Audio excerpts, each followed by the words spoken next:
दिलगिरी व्यक्त करतो. नियोजित वेळेनुसार मला यायला थोडासा उशीर झाला. ज्याच्या गोष्टीतून स्वराज्याचं देखणं स्वप्न निर्माण झालं त्या राजमंडळ जिजाऊ, ज्या महापुरुषाने हे स्वप्न सत्यामध्ये उतरवलं ते राजा शिवछत्रपती, ज्या महाराजांनी हे स्वप्न सत्यामध्ये उतरवण्याचा खूप मोठा प्रयत्न केला आणि ते सत्य दिलेयम पेललं ते राजा शंभू छत्रपती. या तीनही महापुरुषांना प्रथमतः आम्ही वंदन करतो.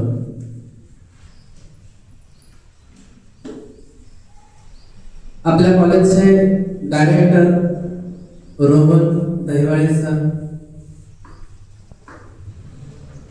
सर्व शिक्षक वृंद आणि ज्याच्यामुळे मला खरं तर इथे येण्याची संधी मिळाली ते म्हणजे प्राची वारोळे आणि विद्यार्थी.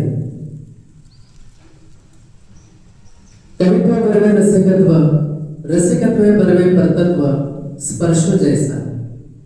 वाचेला जिथं कवित्व लागतं त्याच ठिकाणी परमात्म्याचा संचार होतो. ज्ञानदेवांच्या माऊलींच्या ज्ञानेश्वरीची सुरुवात खरं तर याच ओघेनेच झाली. ज्या मातीमध्ये ज्ञानेश्वर माऊलींचे शब्द उमटले, ज्या मातीनं छत्रपती शिवाजी महाराजांचं स्वराज्य याची देही याचे डोळा पाहिजे, ज्या मातीनं इंद्रायणी प्रेमेचा शांत प्रवाह अनुभवला, त्याच मातीत आज तुमच्या राजगड कॉलेजमध्ये येऊन आपणासमोर उभं राहत असताना मनस्वी आनंद होतोय. खरं तर असं म्हटलं जातं की इतिहास घडवणारी माणसं इतिहास विसरू शकत नाहीत आणि इतिहास विसरणारी माणसं इतिहास घडवू शकत नाहीत. हा एक मोठा इतिहास आहे. निरक्षर मराठ्यांचा इतिहास सुवर्ण अक्षराने लिहून ठेवावा इतका तेजस्वी ओजस्वी इतिहास याच मातीत घडला. पण साक्षर मराठी त्यापासून बेदखल राहिले काही असे कालावधी शंका येऊ लागली. पण आज तुम्ही इथं मोठ्या संख्येने उपस्थित आहात याचा अर्थ की तुमच्या आमच्या काळजामध्ये राजा शिवछत्रपती अजूनही जिवंत आहे याचीच ती एक साक्ष आहे. परवा मागे एकदा वर्तमानपत्रामध्ये बातमी आली होती की गेल्या 25 वर्षात ज्या कोणी ड्रायव्हरच्या हातून एक अपघात झाला नसेल अशा ड्रायव्हरने मुलाखतीच यावं. मुलाखती चालू झाला आणि ड्रायव्हर आले. त्याच्यातला पहिल्याला प्रश्न विचारला, काय गेल्या 25 वर्षात तुमच्या हातून एकही अपघात नाही? तो म्हटला, विषयच नाही, प्रश्नच नाही, पण माझी गाडी साईडला उभी होती, समोरून येऊन एक जण माझ्यावरती धडकला, पण बाकी कुठं टच नाही. त्याला म्हटले व्हा बाजूला. दुसरा आला, दुसऱ्याला विचारलं, काय हो गेल्या 25 वर्षात तुमच्या हातून एकही अपघात नाही?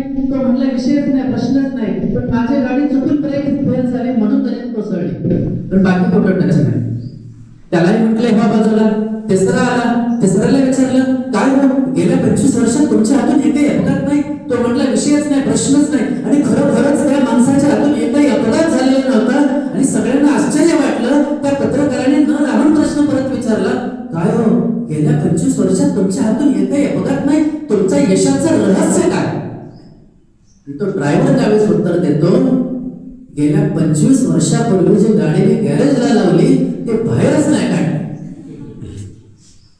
आता आमच्या गाड्या गॅरेजला म्हणल्यावर आमचा अपघात व्हायचा विषयच नाही. आपण जर आम्हाला रस्त्यावरती यायचं असेल तर रस्ते म्हणले की टक्के टोपे ठरलेले, ऊन वारा वादळ याच्याशी झुंज ठरलेली, आणि ज्याला हे सगळं साध्य करता येते त्याला यश जिंकता येतं. ही सगळ्यात महत्वाची वस्तुस्थिती आहे. कुठेतरी दूरवर किलकारी ऐकू येतं छत्रपती शिवाजी महाराज की, आणि आमच्या तरुण कधी जय बाहेर निघतं आमची आम्हालाच कळत नाही. म्हणजे जणू आमच्या सळसळणाऱ्या रक्तातून धमन्यातून राजा शिवाजी अजूनही जिवंत आहे याचीच ती एक साक्ष आहे.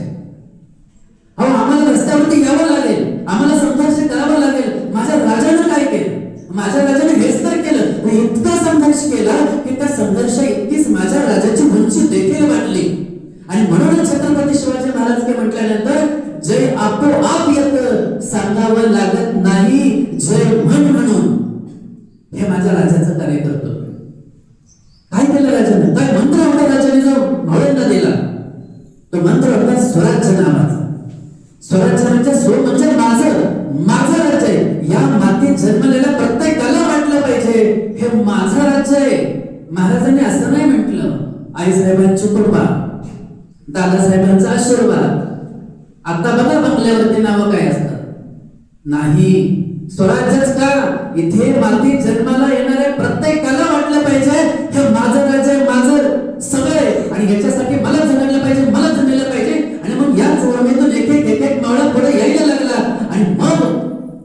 मावळ्यांची फौज तयार झाली जी महाराजांसाठी मरण्यासाठी स्पर्धा करायला लागली. तर एखाद्याला म्हटलं मोहीमला जातो बरं, एक नाही 10 जण त्याच्या मागे तयार होते. राजा मला तरी मी जातो की मी मरतो की. तो काळ होता ज्या काळामध्ये लोक मरण्यासाठी स्पर्धा करायचे. मित्र, आता काळ बदलला, आता लोक मारण्यासाठी स्पर्धा करतात. हे शोकांतिक आहे, ही फार मोठी शोकांतिक आहे. अहो, रायबाचं लग्न काढले आणि तानाची पत्रिका घेऊन महाराजांकडे आलाय आणि तानाजी म्हणाला महाराजांना, राजा रायबाचं लगीन काढायचे, तुम्हाला यायचं आहे जे? महाराज म्हटले, होय जे येतो. पण ताना एक मनात उणीव आहे रे. ताना म्हणता, राजा बोला की. ताना तोंडाने घ्यायचं म्हणे रे. जसं काय महाराजांनी हे उद्गारलं तसं तानाजीने हातातल्या पत्रिका छिलकवल्या आणि महाराजांना सांगू लागले, राजा म्या जातो कोंढाण्यावरती, आधी लगेच कोंढाण्याचं मग माझ्या रायबाचं. आणि अक्षरशः तानाजी रायबाचं लग्न सोडून कोंढाण्याचं लग्न लावायला गेला आणि गेला गेला गेला असा गेला की परत रायबाचं लग्न लावायला मागे आलाच नाही. हो, आमचा मुरारबाजी दिलेर खानाशी छाती दोन्ही घेत होता. पुरंदरावरती प्रचंड मोठी लढाई चालू होती, कित्येक मावळे गेलेले होते. पण ते दिलेर खानापुढे झुकतील असा तो मुरारबाजी कुठला. मुरारबाजीची तलवार म्हणजे नुसतं रानामध्ये नागिन सरसावली अशी तलवार चालत होती. साप साप साप साप साप साप सगळ्या यवनांना तोडून काढत होती. आणि दिलेर खानाने ते तेच बघितलं आणि तो मुरारबाजीला म्हणाला, रुको रुको रुको हे मुरार रुक, इतनी ताकत इतना जगरबाज क्यों मर रहा है यहाँ, आ हमारे पास जहांगीर देंगे बादशाह. तसा मुरारबाजी म्हणतो, अरे माझ्या राजानं मला काय कमी केलंय म्हणून तुझ्याकडे येऊ. माझा मुरारबाजी सांगतोय. आणि बोलण्यात मुरारबाजीला गुंतवलं. दिलेर खानाने एक चाल खेळली आणि एक हाताची इशारा कमान मारायला दिली आणि बोलण्यात गुंग असलेल्या या माझ्या सरदाराला त्या कमान माराचा तीर डायरेक्ट त्याच्या गळ्यामध्ये घुसला. शिर तुटलं, मातीत पडलं आणि त्या मातीत पडलेल्या शिरातून मात्र श्वास उंच उडाला आणि उंच उडालेल्या मातीतून तो मुरारबाजी सांगत राहिला की राजा, हा मुरारबाजी गेला, मातीत मेला, तर नुसतं मातीत नाही मेला तर मातीसाठी मेला. आणि मातीत मरणारे कैक असतात पण मातीसाठी मरणारे फक्त मराठे असतात हे सांगत गेला. तो माझा राजांचा मावळा. या महाराजांनी प्रत्येकाला जगायला शिकवलं आणि जगण्यापेक्षा मातीसाठी मरायला शिकवलं. म्हणून तरी 350 वर्ष झाली माझ्या या राजाला आपण विसरू शकलो नाही. आणि जोपर्यंत चंद्र सूर्य तारे असतील तोपर्यंत माझ्या राजाला कोणी विसरू शकत नाही. अशी कीर्ती या माझ्या राजाने घडवून दिली या महाराष्ट्राच्या मातीमध्ये. आणि त्याच्यासाठी सगळ्यात महत्वाचा महामंत्र दिलाय माझ्या राजांनी, प्रत्येक मावळ्याला जबाबदारी नावाचा. प्रत्येकाला सांगितलंय. अहो, महाराजांनी प्रत्येकाला सांगितलंय की माझ्या शेतकऱ्याच्या भाजीच्या देठाला सुद्धा हात नाही लावायचा. शेतकऱ्याच्या भाजीच्या देठाला सुद्धा सक्त ताकीद आहे. आरमारासाठी जर समजा तुम्हाला काही लाकडं लागत असेल, सुकलेलं झाड असेल तर ते सुद्धा शेतकऱ्याच्या परवानगीशिवाय घ्यायचं नाही, त्याच्या परवानगीशिवाय घ्यायचं नाही. ही सक्त ताकीद होती. ही जबाबदारी जाणीव करून दिली कारण हे माझा राज्य आहे. आता परिस्थिती बदलली. आता जबाबदारीची जाणीव थोडीशी कमी राहिली. आता एखादा आमच्या काळात जर समजा तानाजीला सांगितलं, तानाजी जातो का रे, घेतो का रे, समजा एखादा जर तो काय काम करायचं सांगितलं असेल तर पहिलं तानाजी म्हणतो त्याला दे की जोडीला. आता जोडीला असल्याशिवाय कामच होत नाही. माझा तानाजी एकटा जायला तयार, एकटा लढायला तयार. महाराजांची बैठक बसली आणि महाराजांनी सगळ्यांना बोलवलं. आणायच्या पर्यंत तानाजी यशाचे बाजी पडतोचे कोंढाचे सगळे आले आणि महाराज म्हणाले, महाराज सांगताय की आपल्याला पन्हाळा घ्यायचा, पण पन्हाळ्यावरती दुश्मन आहे 36,000. आता दुश्मन 36,000 आहे, कोण जातो कोण जातो, सगळे चुडीचूप. आता दुश्मनाच्या तिथे जाऊन एवढं मोठं सामर्थ्य दाखवणं थोडंसं अवघड असतं. पण कोंढाचे आला होता. कोंढाचे म्हणला, महाराज महाराज मी घेतो, मला तरी येणार. पण महाराज म्हणतात की कोंढाच्या पन्हाळ्यावरती दुश्मन आहे 36,000, तुम्हाला मावळं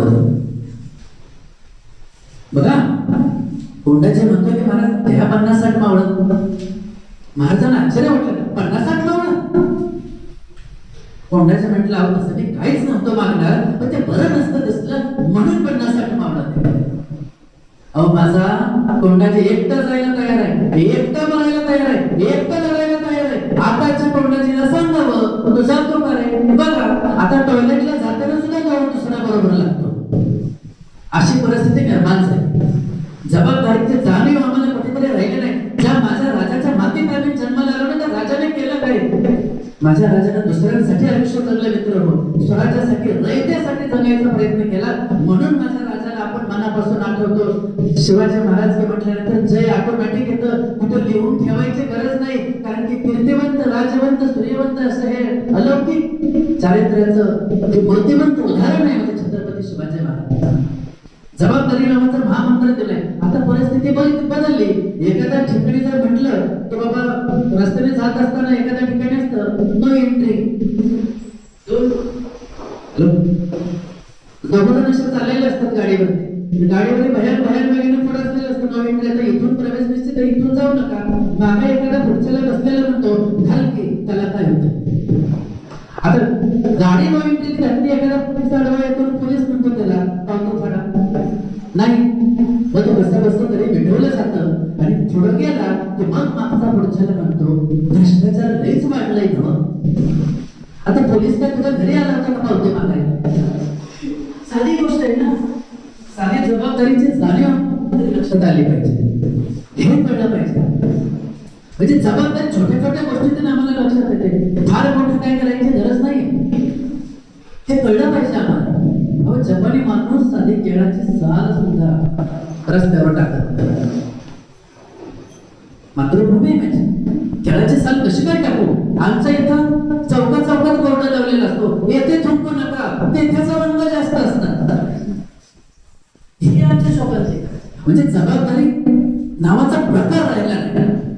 जबाबदारी आम्हाला घ्यावी लागते आणि जोपर्यंत आम्ही जबाबदारी घेत नाही ना, तोपर्यंत आम्हाला आयुष्यामध्ये मोठं येणार नाही. सगळ्यात महत्वाची वस्तुस्थिती आहे. हे कळलं पाहिजे आपल्याला. महाराजांनी ते शिकवलं, तुम्हाला मोठं व्हायचंय ना, तुम्हाला आयुष्यामध्ये काहीतरी वेगळं करायचं ना, तुम्हाला जबाबदारी घेता आली पाहिजे. ज्याच्या खात्यावरती जबाबदारीचं होत असतं ना, तो आयुष्यामध्ये कधीच वाकडी पावलं टाकत नाही.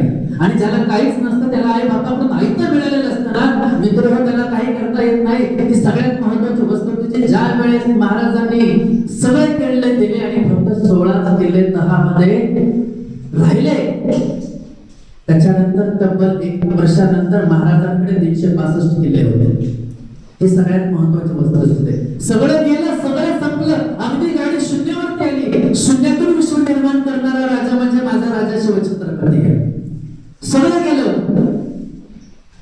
त्यामुळे थोडंसं अपयश आलं तरी आपल्याला वाईट वाटून घ्यायची गरज नाही. आज आमची पोरं काय करतात? अपयश आलं की टेम्पररी प्रॉब्लेम साठी परमनंट सोल्युशन शोधून काढतात. ते म्हणजे काय? आत्महत्या. ही फार मोठी शपथ आहे. अगदी तुमच्या माहितीसाठी सांगतो, IAS IPS झालेली सुद्धा पोरं आत्महत्या करतात. ही सगळ्यात मोठी शपथ आहे. मग आम्ही शिकलो काय महाराजांकडून? आम्हाला शिकायचं असेल, आम्हाला मोठं व्हायचं असेल तर जबाबदारी पेलताच आली पाहिजे. पण सगळ्यात महत्वाच्या शरीराबरोबर आमचं मन तयार झालं पाहिजे. अनेक संकट आली पण माझा शिवबा राजा कधी हरला नाही. अहो अफजल खानासारखं बलाढ्य संकट महाराजांवरती चालून आलंय आणि महाराज मासाहेब जिजाऊन पुढे गेले आणि महाराज म्हणाले, मासाहेब अफजल खान म्हणजे 10 हत्तीचं बोल असलेलं अफजल खान, जर याच्या तावडीतून सुद्धा आम्ही यदा कदाचित जर माघारीच नाही आलो तर तशी ती सौदामिनी कडकली, राजा जर तुम्ही माघारी नाही आला तर आम्ही समजून जाईल की आम्ही निपुत्रिक होतो म्हणून, पण आमच्या काळजीनं तुमची पावलं माघारी घेता कामा नये. ती जिजाऊ होती म्हणून शिवाजी महाराज भेटले. ही परिस्थिती निर्माण करावी लागते. आम्ही आमच्या पोरांच्या मध्ये निर्माण केली पाहिजे. एक संकट आलं तरी काय, एक नारा बंद झालं तरी काय, हजारो दार आपल्यासाठी उघडे असतात, फक्त ते शोधावी लागतात. ही सगळ्यात महत्वाची वस्तुस्थिती आहे आणि त्याच्यासाठी वाचावं लागतं. वाचलं की मस्तक सुधारतं आणि सुधारलेलं मस्तक पुन्हा पुढेही नतमस्तक होत नाही. ही सगळ्यात महत्वाची शिकवण आमच्या राजाने दिली. शिकलं पाहिजे. आज परिस्थिती बदलली. आज आम्हाला शिकायचं म्हटलं की आमची मानसिकता तशी राहिलेली नाही. आम्हाला शिक्षणाचं महत्व कळलं पाहिजे. आमचे शिक्षक सांगत असतात या कॉलेजला बसा, व्यवस्थित बसा, सगळं काही वेळेत करा. वेळेचा तर प्रकार राहिला नाही आजकाल. ही खूप मोठी शोभनता कुठेतरी आता निर्माण झाली. 10चं कॉलेज असले की पट्टे 11ला येणार, 12ला येणार, डोळे झाकून करू आणि डोळे चोळत कॉलेजला येणार. काय शिकणार? कसा डॉक्टर होणार, कसा MBA होणार आणि कसा इंजिनियर होणार?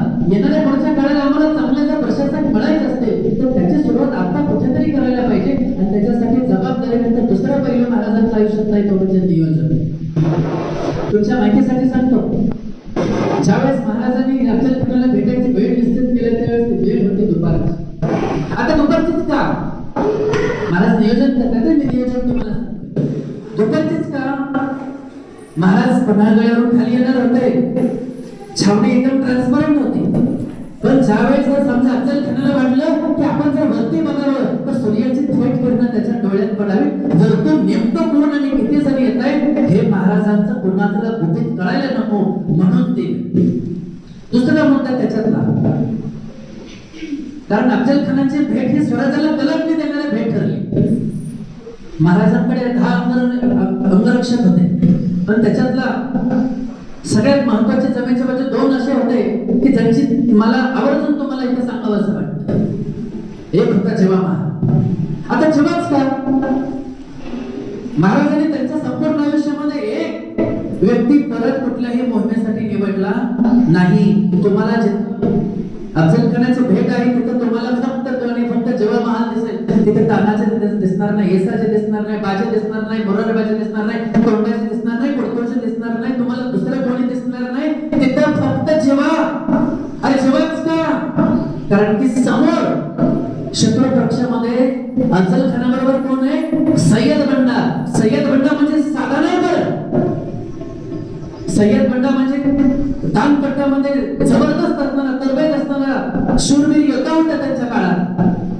आणि महाराजांनी झेललं की जर आपल्याला जर यदा कदाचित काही दगा फटका झाला नाही, जर या सय्यद बंडासारखा जर आपल्याकडे व्यक्ती नसेल तर उपयोग नाही. आणि म्हणून महाराजांनी सय्यद बंडासाठी निवडला जीवा. म्हणून तर इतिहास पुटपुटतो ना, होता जेव्हा म्हणून वाचला शिवा. दुसरी गोष्ट याच्यामध्ये महत्वाची तुम्हाला सांगायचं, दुसरा एक महाराजांचा अंगरक्षक होता संभाजी कावजी कोंढाळकर. संभाजीच का? अफजलखान म्हणजे काळातीचा बळ असलेला. जर यदा कदाचित जर काही दगा फटका झाला नाही तर या संभाजीची गरज पडली तर अफजलखानासाठी लढण्यासाठी तसलाच माणूस हवा. आणि म्हणून महाराजांनी काय केलं? संभाजीला निवडलं. संभाजी म्हणजे सुद्धा खूप मोठ्या ताकदीचा होता. ही सगळ्यात महत्वाची वस्तुस्थिती. आणि त्यातला सगळ्यात महत्वाचा तुम्हाला मुद्दा मला सांगायचा नियोजनामध्ये. तुम्हाला माहिती आहे अफजलखानाचा कोठरा किती मिनिटात फाडला? 2 मिनिटात. किती मिनिटात? 2 मिनिटात कोठरा फाडला. पण ह्या 2 मिनिटासाठी महाराजांनी नियोजन किती वर्ष केलं होतं माहितीये? तब्बल 1 वर्ष. महाराजांचं नियोजन तब्बल 1 वर्ष होतं. आज आपल्याला 3 तासाचा पेपर जरी लिहायचं म्हटलं तरी आपल्याला 3 तास बसता येत नाही. नियोजनाचा तर प्रकार असला. आम्हाला हे कळलं पाहिजे. आयुष्यामध्ये जबाबदारी बरोबर नियोजन नावाचा घटक अत्यंत गरजेचा आहे. जर तो आपल्याला कळला नाही तर यदा कदाचित येणाऱ्या पुढच्या काळामध्ये अनेक संकटांना आम्हाला सामोरे जावं लागेल. ही सगळ्यात महत्वाची वस्तुस्थिती. तुम्हाला मोठं व्हायचं आहे ना, तुम्हाला नियोजन करता आलं पाहिजे, नियोजनानुसार वागता आलं पाहिजे. ही सगळ्यात महत्वाची वस्तुस्थिती. ही आम्हाला आयुष्यामध्ये कुठेतरी इम्प्लिमेंट करता आलं पाहिजे. महाराजांनी ते केलं. महाराजांनी त्यांच्या संपूर्ण आयुष्यामध्ये प्रत्येक मोहीम नियोजना व्यतिरिक्त केलेली नाही. कुठलीही गोष्ट असू द्या आम्हाला हे कळलं पाहिजे. नियोजन नावाचा घटक आम्हाला कळला पाहिजे. ही सगळ्यात महत्वाची वस्तुस्थिती. आज आमच्या पोरांना तेच लक्षात येत नाही. आज परिस्थिती बदलली. प्रत्येकाला वाटते आपण आपलं जगावं, आपल्या धुंदीत असावं. बरेच जण असेच जगत असतात की त्यांना काय ठेकेरच नसते. आपलीच गाडी, आपलीच वाडी आणि आपल्याच बायकोची गोलगोल साडी. याच्यापेक्षा वेगळं काय त्यांना सुचत. आम्हाला कुठेतरी कळलं पाहिजे. आम्हाला त्याच्यातून बाहेर काय आलं पाहिजे. अहो माझ्या महाराजांनी मातीसाठी प्रेम करायला शिकवलं, मातीवरती प्रेम करायला शिकवलं. म्हणून स्वराज्य घडला. आज परिस्थिती बदलली. आज काही पोरं पुन्हा कोणावर प्रेम करते याचा काय भरोसा नाही. आणि सगळ्यात मोठी शोकांतिका आहे. म्हणजे मागे मी एका कवी संमेलनाला गेलो होतो एका कॉलेजच्या. आता कॉलेजचं कवी संमेलन म्हणजे मला वाटलं काहीतरी चांगलं रसरशीत काव्य मला ऐकायला मिळेल. मोठा सावरून बसलो, एक कवी आला आणि त्याला मी कविता सादर केली. तो कवी असं म्हणतो, किती मारो मी फेऱ्या, किती मारो मी हाका ग, या जगात नाही आता दुसरी कुठेही शाखा ग. काय म्हणतोय कवी? पोरांनो, किती मारो मी फेऱ्या, किती मारो मी हाका ग. आतापर्यंत बँकांच्या शाखा बघितल्या, दुकानांच्या शाखा बघितल्या, पण ह्या पट्ट्यानं हृदयाची शाखा काढलेली होती. पण आता मला असं वाटलं की प्रकरण तेवढ्यावर थांबेल. आता त्याच्या कवितेला उत्तर द्यायला कवित्री म्हटली आणि तिनं आपली कविता सादर केली. ती असं म्हणते, नीट ऐका, कशाच मारतोस उगाच फळकाचा, लंब्या चवड्या भाता रे, तुझ्यासारखी कित्येक झडवले असंच येता जाता रे. आता झालं का? विनोदासाठी आपण हसलो हा भाग वेगळा, पण लक्षात ठेवायची सगळ्यात महत्वाची वस्तुस्थिती या महाराष्ट्रातल्या मातीतल्या पोरांच्या झाली. एक काळ असा होता, त्या काळामध्ये महाराजांनी वयाच्या 16व्या वर्षी रायगड शहरावरती स्वराज्यासाठी शपथ घेतली हो. आणि आज काळ बदलला. मागे दिल्लीतलं बलात्काराचं प्रकरण झालं आणि त्या बलात्काराच्या प्रकरणाचा शेवटचा आरोपी 16 वर्षाचा आहे. ही सगळ्यात मोठी शोकांतिका. मग काय घेतलं मी? माझ्या राजानं स्वाभिमानानं जगायला शिकवलं, माझ्या राजानं मातीवरती प्रेम करायला शिकवलं, माझ्या राजानं दुसऱ्यावरती नको त्या गोष्टीसाठी प्रेम करून स्वतःच्या आयुष्याचे राग रंगोळी करायला नाही शिकवलं. मागायचं असेल, प्रेम करायचं असेल तर स्वराज्यावरती करा, या मातीसाठी करा, या मातीतल्या गोर गरिबांसाठी करा आणि आई बापावरती करा. बाकी तुम्हाला दुसऱ्या व्यक्तीवरती प्रेम करायची गरजच नाही. हे ज्याला कळतं ना त्याला आयुष्यामध्ये यश जिंकता येतं. यशोगाथा उगीच कोणाच्याही गळ्यात माळ घालत नाही. प्रयत्नांची पराकाष्ठा करावी लागते आणि आपलं सदैव नतमस्तक आपल्या आई बापाच्या चरणी ज्याचा असतो त्याला सांगावं लागत नाही. माझ्या राजानं ते शिकवलं. आम्हाला आमच्या मातीतल्या पोरांना ते घडवावं लागेल. येणारा पुढचा काळ आम्हाला सांगेल आम्ही काय होतो आणि याच्यापेक्षा काय आम्ही असणार आहे. कारण की आम्ही काय आहे हे पुढच्या पिढीला आम्हाला द्यायचं असेल तर आमच्याकडे तरी पाहिजे ना. विद्या क्रांतिकारांनी एका कवितेमध्ये असं म्हटलंय की देणाऱ्याने देत जावे, घेणाऱ्याने घेत जावे, घेता घेता एक दिवस देणाऱ्याचे हात घ्यावे. हात घ्यावेत म्हणजे काय? कपडापासून सोडून घ्यायचे, मग काय करायचं? त्याची